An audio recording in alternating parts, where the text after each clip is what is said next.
படத்துக்கு படம் பல கோடி சம்பளம் உயர்த்தினேனா? சம்பளம் குறித்த செய்தியாளருக்கு கவின் கொடுத்த பதிலடி. தமிழ் சினிமாவில் வளர்ந்து வரும் இளம் நடிகர்களில் ஒருவர்தான் கவின்.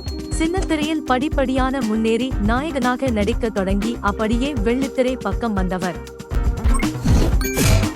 இப்போது இளம் கதாநாயகனாக கொண்டாடப்படும் இவர் மிக எளிதில் இந்த வெற்றியை காணவில்லை.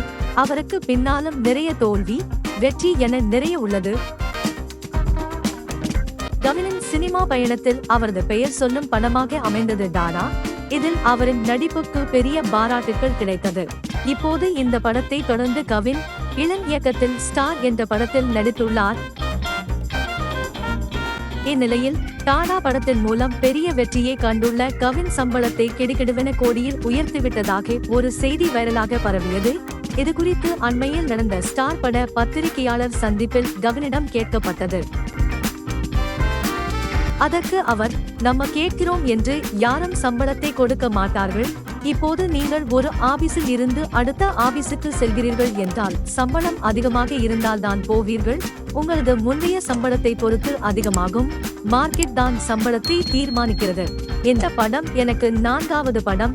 இந்த படத்தை முடிக்கவே எனக்கு 1 வருடம் ஆனது. மற்றபடி வந்த தகவல்கள் எதுவும் உண்மையில்லை என கவின் கூறினார்.